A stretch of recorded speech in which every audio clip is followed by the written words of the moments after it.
Hello and welcome. I guess not welcome back, but I just I'm here to do another tabletop role playing game video. My giant hand. I'm still not really great with this camera work yet. This is about the best I got. So anyway, I actually just before I started recording finished reading Hackmaster. And I know some of these videos, the last couple of videos, have been somewhat negative. And so, now I'm finally done with that kind of bitter, angry piece of work. I decided what I'm going to do is I'm going to do a full game review, but I'm going to do something positive. Excuse me. So, I got a printout, and so this game, for the right price, 30 pages, I think, 8 pages of character sheets. You can find it online for free. It is technically a beta, but as you can see, the date 2010. It's 14 years old. I don't think we're getting another edition, which is fine. This game is great, and it's probably my favorite tabletop role-playing game of all time. Not without its faults, of course, but it is fantastic. And I actually might reach out to the creator, John Harper, and see if he will give me permission to do kind of an updated version. See if we can maybe get a couple of little improvements. Now, the game is Danger Patrol. Like I said, this is absolutely probably my favorite tabletop role-playing game ever. It's such a simple system. So, I can give you a character sheet. The staple I used to put it together was enough for all but one page, so my last page fell off. But anyway, you got these character sheets, and there are 8. You have a role and a class. I think they're called styles. Styles. These are styles, and these are roles. So anyway, what you do is you put together these two kind of character sheets, and each role has a stat. Agent, Commander, Daredevil, Detective, Explorer, Flyboy, Professor, Warrior. I guess I missed the last page too. Anyway. No, I'm not. I don't know what I'm talking about. Anyway, so how it works is you get these, and each of these stats will get a dice assigned to them. So let's say you choose Professor. Your Professor will get a D12, and you'll get, I believe, 2D10, a D10, 2D8, 3D6, and a D4 to spread across the other stats. And basically all the game is now is amassing a small pool of dice that you roll to try to overcome obstacles. So let's say my professor, so the DM might say, okay, so there's a line of robots in front of you. There's 4 robots in front of you and then a big tank in the back, and you're trying to stop them from rampaging through the city. The game kind of meant to mimic those kind of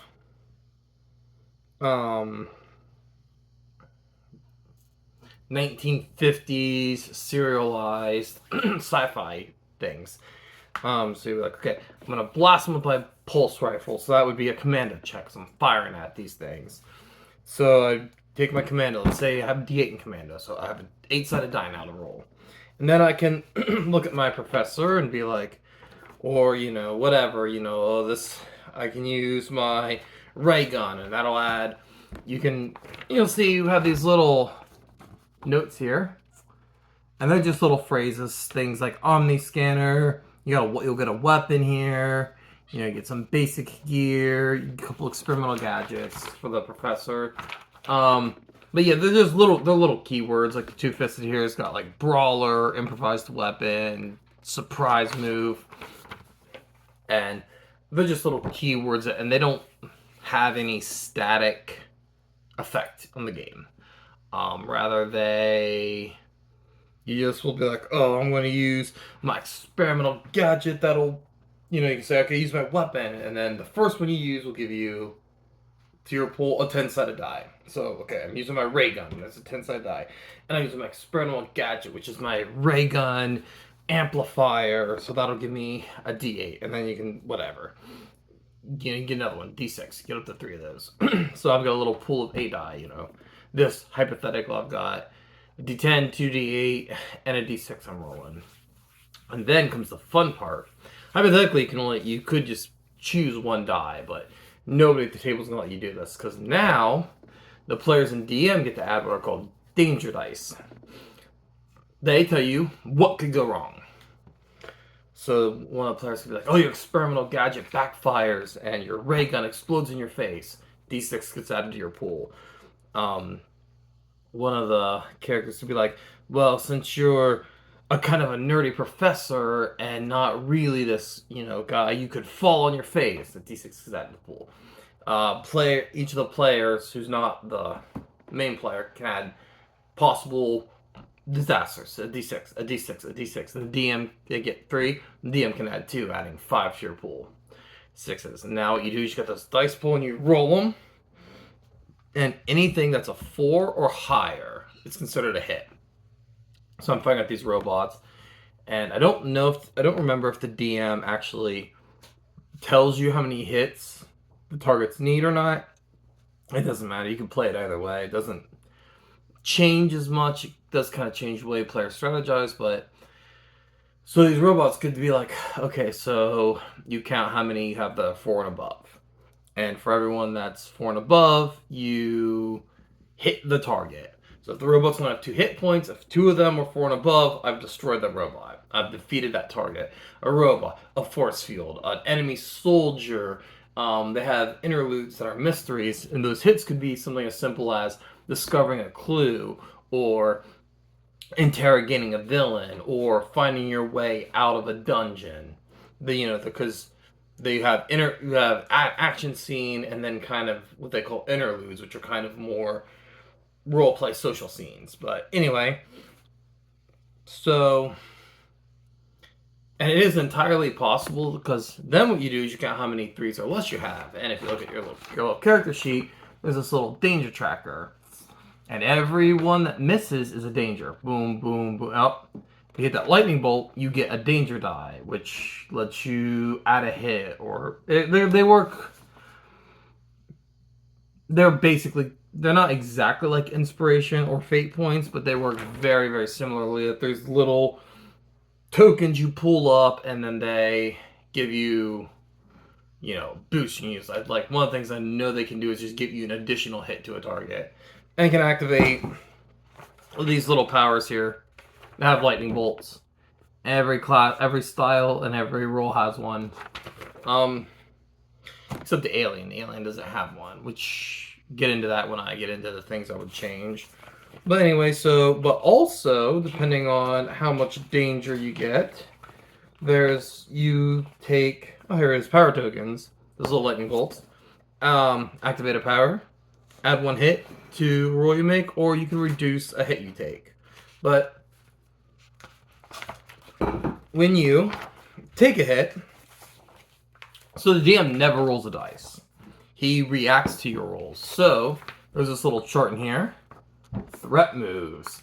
And depending on how many dangers you roll, 3 or less, danger 1 escalates a threat, wherein one of the threats is a little worse. In some way.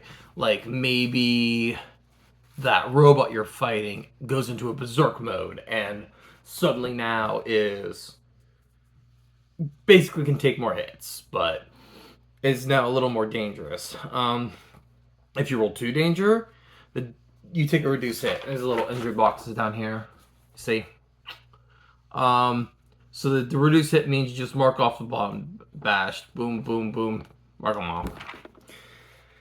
Danger 3, introduce a new threat. Maybe that tank fires off a new robot. Maybe the tank suddenly splits off. Or maybe that machine, the robot, when you knocked it out, sent out a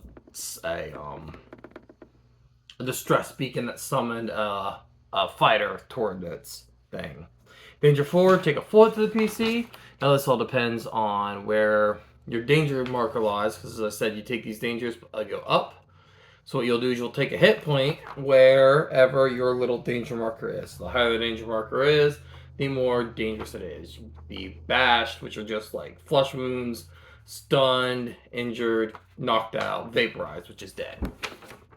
And if you get 5 or more, a total disaster happens. Something happens that it introduces a new threat, but also traps the player that does it. So, like, maybe that air jet plane that came down captures our professor in a tractor beam or something of that nature. And so now, in order to go back to the threats at hand, he has to deal with this new threat. Oddly enough, when I played, that total disaster didn't come up very often. It's very, very rare that one of my players rolled 5 danger. I think the biggest dice pool you can get is 10. 3 from your abilities, 2, 3, 4, 5 from your danger dice, and then 1 from your stat roll, and then a couple of them have the ability to throw in an extra die or 2 here or there.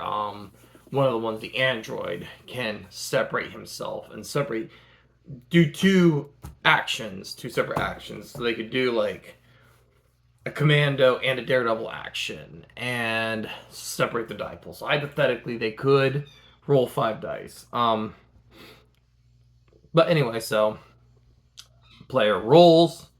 The DM reacts to what happens. Maybe the 2 just hit each other. He vaporizes the robot when the robot fires back. But I actually like that because, and I know some people don't.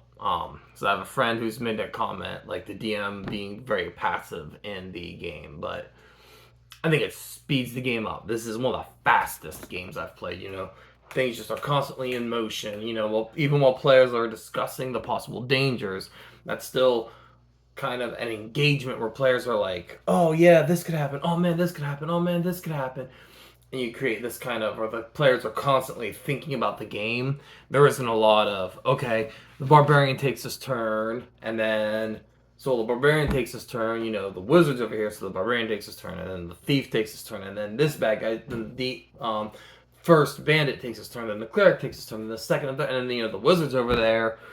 7 turns later, that phone comes out, and then all of a sudden disengaged. But here, players are constantly being asked to engage, even when it's not their turn. How initiative works is just go around the table. You. Okay, everybody went. Who wants to go next? Okay, you can go next. Then you. And everybody go again, and you just kind of say, okay, everybody went. Who wants to go now? And whoever wants to go can go, and then they have to wait till everybody else has taken their turn. Everybody at the table gets a turn before the next turn order goes. But the players get a pick. Because, like I said, this game is so much about player agency. Every action the player takes is the player taking an action. And it feels good as a player because, if I'm not knocked out because my DM rolled bad, I'm knocked out because I rolled bad. And that feels fairer as a player. It's not really, but it feels like it's more fair as a player. And then as other players in the game, they kind of take this,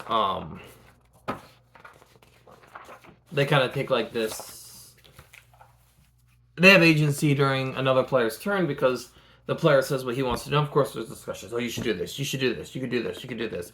But then once the player amasses his 4 basic dice, they have the ability now to start going, this could happen. This could happen. This could happen. And it's very collaborative. Of course, the DM's the final arbiter of what happens. So whatever suggestion a player makes, the DM can then decide what makes the most sense out of the possible dangers.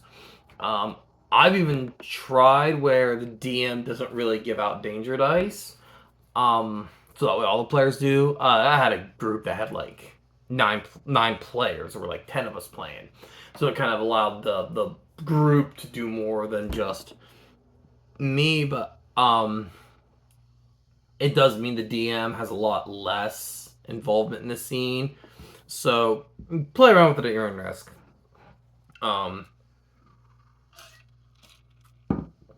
So we've got these, here's some of like alien agent. Like I said, the alien doesn't have an active power, which I don't particularly care for. I've seen some people say that you're supposed to write one in yourself, which fine, I guess. I'm not sure if that's what's canon or not. Probably somewhere in this. I literally haven't reread this, printing it out. So much of this is just me going on memory and kind of going back through it as I'm looking. But yeah, so the players choose what they call a style. This is like your power source. You can be an alien, which is an alien, and they get like alien training and secrets of my home world as their kind of, I call them key phrases, passive. They're kind of passive powers, and they get slightly improved dice because just the idea that their alien physiology makes them slightly superior to a human. Then you have a cyborg and what they call an atomic, which is a cyborg. You're half robot, and you can do things like you can overclock yourself, and they have a passive ability that is if they take little mini damages, like from their bashed or from their stunned boxes, they're not actually slowed down because they have like that half bio, half mechanical. So like the wounds don't really affect them as much. Then you have robot, where you're a full blown robot, and they can do things like separate into separate actions. So those are your two mechanical. And then you have, I call them the two mystical ones, which are, sorry, cats are wrestling. Mystic, which have magic powers, and they can like do extra damage to supernatural threats. And then you have a psychic that can do things like link players to each other and allow them to like help each other with their actions. And then the two mundanes are two-fisted, and these are just your guys who are kind of just a little tougher. They're made of a little tougher stuff, and they come in and they just go in hard, and they're a little tougher and a little stronger. And intrepid are like those kind of Indiana Jones types, where they're like all wits and cunning and skill.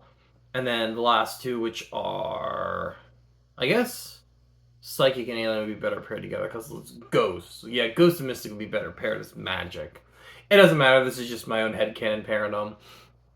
The ghost, which one of the abilities of the ghost is they can't die. No matter how many hits they take, they get vaporized. They're gone, but they reconstitute the next scene. That's kind of cool, but it doesn't come up as much. But I think it's kind of a cool ability. And then the last one, alien, which I showed you. And then you get your role, and your role's kind of your class. So you have your agent, and these are super spies. They get like spy gear and stealth abilities. Commandos, which are like your soldier types. So like you're the kind of guy who kicks down the door and goes in guns ablaze. And then you have daredevils, and daredevils are like these reckless tough guys. So like they're the kind of guys who jump in front of people and will jump off buildings and will do insane stunts. And then detective, which are detectives, are hardball detectives. They specialize. They're one of the ones I would fix. One of the things I would update, because I don't think that they have enough to do in combat. They're very, very effective in their non-combats, but they're kind of basically useless in combat. And you have explorer, and explorers are they're kind of your Indiana Jones types as well. They specialize in environmental stuff, and they are the kind of guys who will survive anything that comes their way. Flyboys, which are pilots and drivers, they get vehicles, and their vehicles get smashed. They can keep them alive by just like, they can reduce danger by smashing up their vehicles, make their vehicle take their danger for them. Not a big fan of the Flyboy. I think the idea is cool, but I think it needs some retooling. Professor, which is your scientist, they build gadgets. Even though it sounds like they wouldn't be good in combat, they do. You can do a lot of like Iron Man-ish stuff with them. And then the warrior, which is where the commando goes in guns ablaze, and the warrior comes in fist of swinging. They get like melee weapons. I had a player play a psychic warrior, and he was a Jedi Knight because his melee weapon were lightsabers, and you can make an argument that that's not rules as written, but I think that the spirit of Danger Patrol is meant to be you take these things and flavor them however you want. Your alien doesn't necessarily have to be Martian Manhunter, Superman. You can make it kind of anything you want.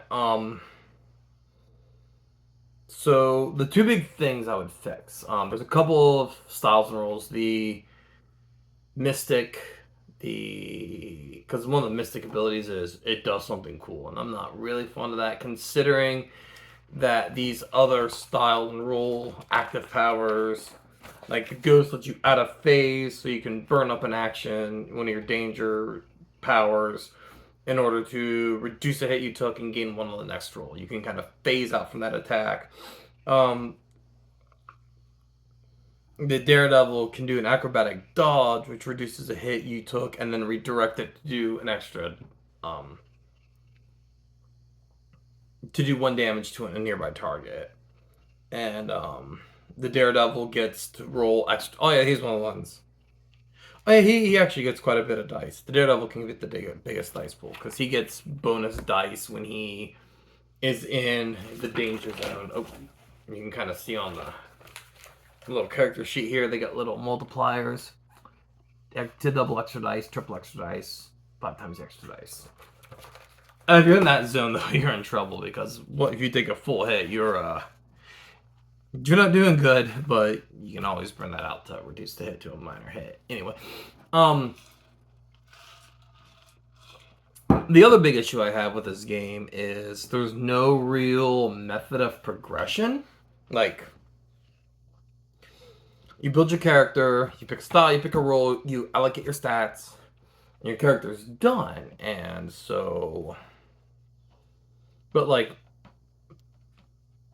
nice to play in a night, and that's fine. And there are games like that that are meant to be played in one shots. But like, I think this game could, from its style, make into a very interesting serialized thing, kind of a Buck Rogers or a Flash Gordon or any of those things. You know, basically playing the Defenders of the Earth.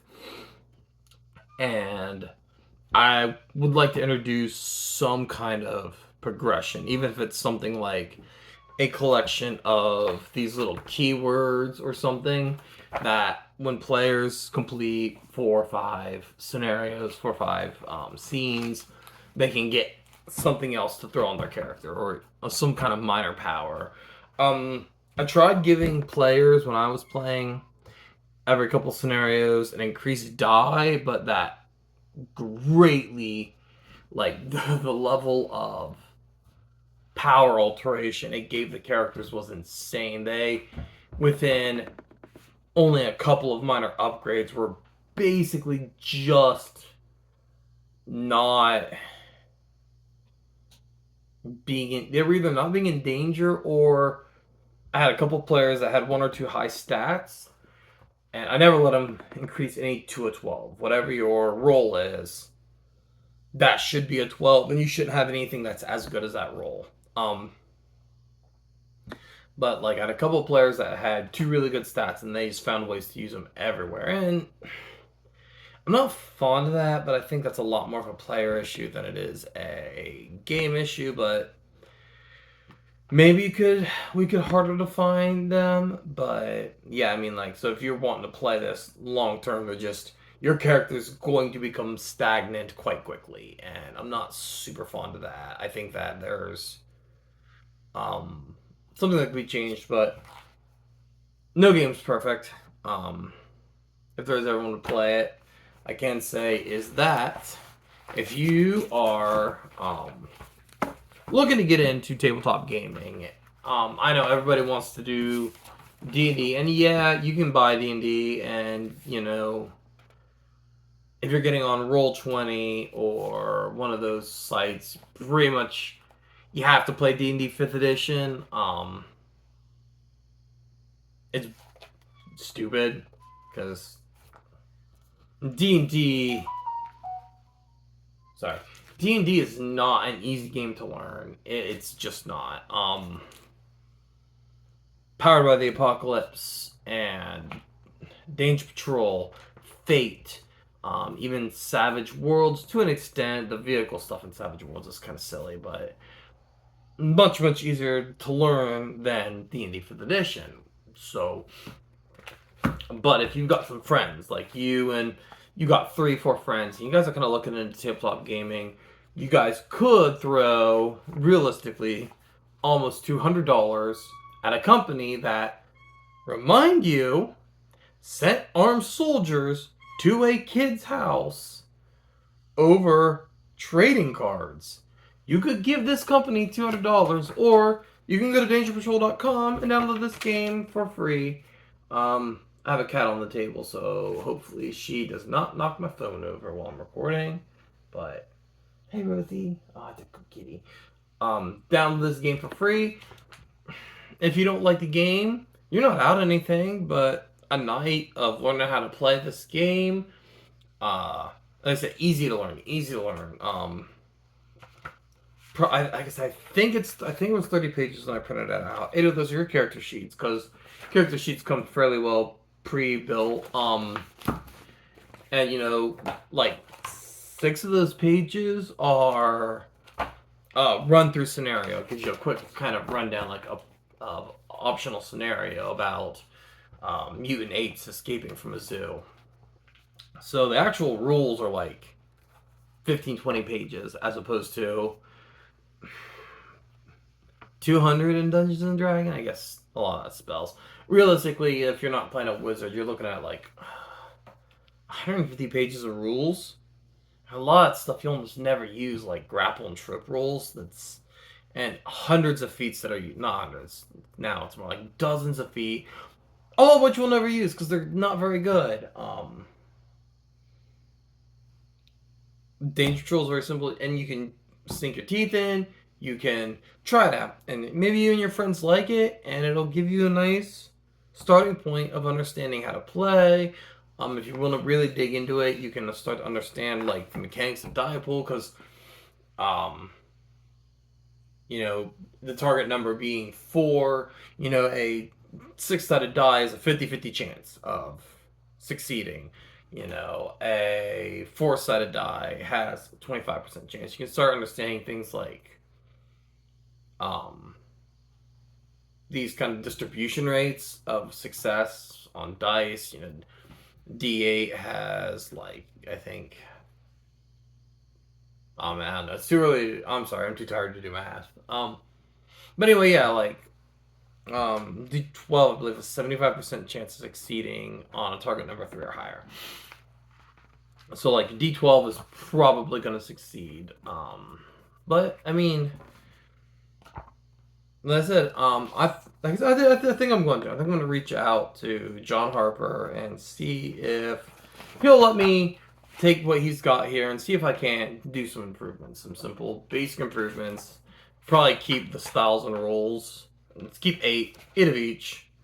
I think that's a good solid number, because if I've got like 20 styles and 20 roles for new players, which is what I'm suggesting this as, especially if you're new and you want to just see if you guys like the idea of this kind of collaborative storytelling that role-playing games are.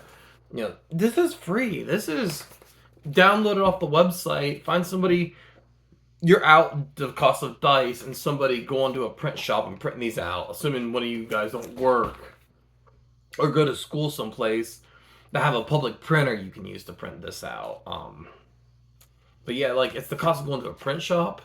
Unless y'all just want to pull up your phones and use PDFs, you can handwrite character sheets. Like, that's what me and my friends all did. We all handwrote our character sheets.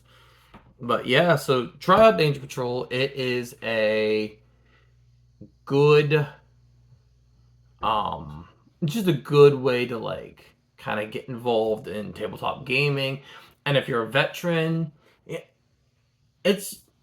guys are just kind of getting worn out from your D&D 5th edition campaign or your Advanced Dungeons and Dragons campaign or whatever, and make a fun one-shot, 1-2 nights, do Danger Patrol, and it give you a taste of something that isn't this D20 monstrosity. I started playing way back in the day. I really got into like understanding games in about 2001. So I played before that, but I didn't really get it in third edition, and it's fifth edition kind of is a similar monster where if you want to play, and the only thing anybody wants to play, you know, in 2000, 2001, 2002, 2003, the only thing anybody wanted, you couldn't go to a store and buy a book that wasn't OGL. Um, Now, man, you want to go in an online space and play, it's, you know, Dungeons and Dragons 5th Edition. Fine, Dungeons and Dragons 5th Edition is, like, as far as the game goes, it's a good game. Like I said, it's probably the best fantasy adventure game on the market at the moment. At least it's the best one I've seen. And you argue for Fate or whatever, but Fate's not a fantasy adventure RPG. Fate's a generic system, and you can flavor whatever you want into it. But it's also very limiting because it is simply a fantasy adventure game. You couldn't play a scenario like Flash Gordon in Dungeons and Dragons 5th Edition. Somebody out there, I'm sure, has got a reflavor, but it's not really. It's going to just be, you know, orcs and wizards in space. You're just going to replace, you know, a longsword with a lightsaber. You're just going to replace burning hands with a thermal device or whatever. It's just going to be D&D 5th edition. It's going to be you're just going to take Dungeons and Dragons, you're just going to replace every proper noun or proper noun. You're just going to put the word space or quantum or whatever in front of it. But this will actually properly mimic the feel of like this kind of silly, dumb serials.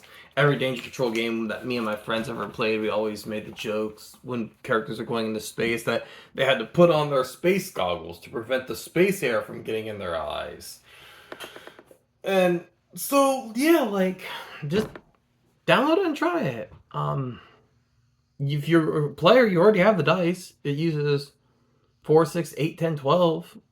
If you're new and you're looking to play Dungeons and Dragons, you're going to have to buy those dice anyway. And this is free and not owned by a company that sent armed soldiers to point guns at a kid's head over a piece of paper with a picture drawn on it. And if you don't like Dungeon Patrol, but you're still interested in these other games, this free game's not going to stop you from playing 5th edition, Dungeons & Dragons 5th edition. And it's not going to... And if you do like it, and you want something with a little more robust, a little more flavor, a little more crunch, as we call it, because there's crunch and fluff. Crunch is like mechanics, numbers, and equations, and stats. And fluff is that kind of gooey stuff like... good example of crunch for being D&D 5th edition crunch would be dwarves get +2 constitution, dwarves get dark vision. Those are all things that change the mechanics of the way the game runs. The fluff would be dwarves wear their beards in braids, because that's kind of just like a flavor that just kind of creates the vibe of the world. Danger Patrol is like 80 fluff, 20 crunch, maybe 85-15. Whereas a game like D&D is like closer to like 75 crunch, 15 fluff. And so if you're digging into like mechanics, and if you're the kind of person who plays a video game, and I'm getting into crunch versus fluff, but I think I think we can get there. If you're the kind of person who goes into like Pokemon, you're the kind of person who just goes down and like, okay, so this Pokemon's strength stat maxes out here. So if I take them to this level and I don't evolve them till this, and to maximize that's closer to... You honestly probably want to play something like Phoenix Command, but that's neither here nor there. But a little closer. But if you're the kind of person who, like me, wants to play Pokemon just as Butterfrees in your party because you think Butterfree's like the coolest Pokemon, it's like, Ooh, what's your party? It's a Lapras, it's a Growlithe, it's a Butterfree, it's an Eevee. Because these are just the Pokemon I like the aesthetics of. You know, these kind of fluffier games are nice. Not that I don't like crunch, but a little fluff is nice as well. But yeah, just give it a shot. You're not really out anything. I've never really been good at ending videos, so I'm gonna stop rambling now. Goodbye.